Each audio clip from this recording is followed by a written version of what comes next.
میدان وردګ کې څه روان دي؟ هزاره وکیل کوچیانو سره څه تعصب او دښمني شروع کړي؟ دی ویډیو کې وګورئ او مینا ټي وي چینل هم سبسکرایب کړئ. دا سړی غلام حسین ناصری نومیږي. له میدان وردګ څخه د ولسي جرګې برحاله غړی دی. زموږ له ورور قوم هزاره څخه دی. تاسو به فکر کوئ چې ګواکې نوموړي د پنجاب یا تهران پر ضد وسله پورته کړي، خو له بدمرغه داسې نه ده. ناصری له تیرو څو ورځو راهیسې هلته د میدان وردګ په ګلوله نومې سیمه کې له مظلومو کوچیانو سره په جګړه بوخت دی. تیره ورځ یې پر خپله فیسبوک پاڼه ولیکل چې دفاع ځواکونو له مسلح کوچیانو او طالبانو سره په جګړه بوخت دی.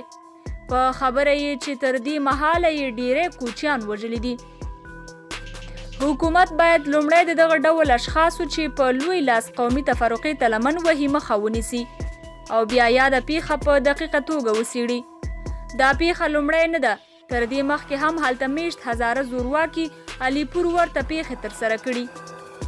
دوی باید پوه سي چې پښتون قام تعصبګر نه دی. که بیا هم تعصب کوي نو یوازې په خپل ځان کې دننه، خو له نورو ورونو قومونو سره د تعصب کولو آن یو ساده فکر لا هم نه کوي.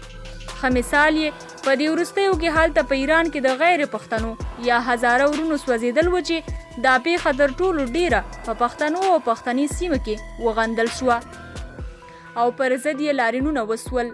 نو په دې خاطر لومړی له خپلو هزاره ورونو څخه هیله کوو چې د سپای پاسداران د دغو نانځکو او جاسوسانو په خبرو مه غولېږئ.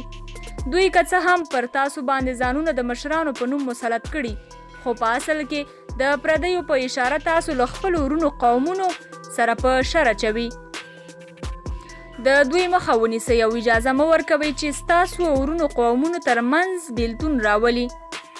له حکومت څخه مو هیله ده چې د ولسي جرګې د استازی له خپلې دندې څخه د ناوړې استفادې او د ورونو قومونو ترمنځ د نفاق اچولو په تور څارنوالۍ ته معرفي کړي.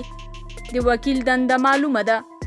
افغانان د پنجاب او تهران نانځکې نسي بیلولی. لیکوال احمد شاه سایل. قدرمنو کتونکو، تاسې د دغه وکیل لخوا دغسې کړنه څنګه ارزوئ؟ په همدې اړه مو نظریات کمنټ کې ولیکئ او د نورو ویډیوګانو لپاره مینا یوټیوب چینل ضرور سبسکرایب کړئ.